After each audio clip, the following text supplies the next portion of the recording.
Salut à tous. Votre journée démarre sur AfriSport pour faire le point sur l'actu sport avec notamment Football. Le Royaume-Uni et l'Irlande accueillent l'Euro 2028, l'Italie et la Turquie l'Euro 2032. Deux tandems de pays accueilleront les prochains tournois de l'Euro de football, a décidé l'UEFA mardi. Comme prévu, le Royaume-Uni et l'Irlande seront les hôtes de l'édition 2028, la Turquie et l'Italie ceux de l'édition 2032. La confirmation d'une tendance, le regroupement de candidats à l'accueil des événements sportifs, pour alléger les coûts. À Calais, un camp de 700 migrants évacués par les forces de l'ordre ont une nouvelle fois évacué mardi à Calais un campement de migrants où 700 personnes, notamment des Soudanais, étaient installées depuis plusieurs mois. Selon la préfecture, 537 personnes ont accepté d'être acheminées dans des structures d'accueil ou d'hébergement situées ailleurs dans les Hauts-de-France.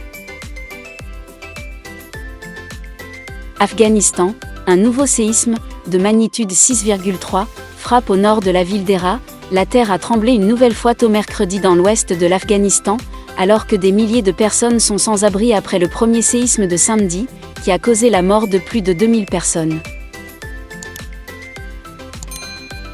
Mexique, le dangereux ouragan Lydia touche terre, des inondations redoutées. L'ouragan Lydia, de catégorie 4, a touché terre mardi à proximité de la station balnéaire mexicaine de Puerto Vallarta, avant d'être rétrogradé en catégorie 2. Les autorités font pour l'instant état d'un mort, alors que les services météorologiques redoutent des inondations et des coulées de boue. Les premières images du plus gros échantillon d'astéroïdes jamais collecté dévoilées par la NASA tient mercredi un événement public puis une conférence de presse pour présenter les premières images de l'échantillon d'astéroïdes recueilli par la sonde OSIRIS-REx, le plus gros jamais collecté dans l'espace. Volodymyr Zelensky au siège de l'OTAN pour la première fois depuis l'invasion russe. Le président ukrainien Volodymyr Zelensky participe mercredi à Bruxelles à une réunion des ministres de la Défense des pays de l'OTAN.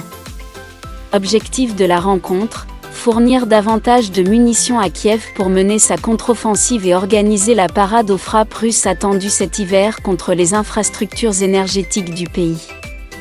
Et à demain pour une nouvelle vidéo d'actualité.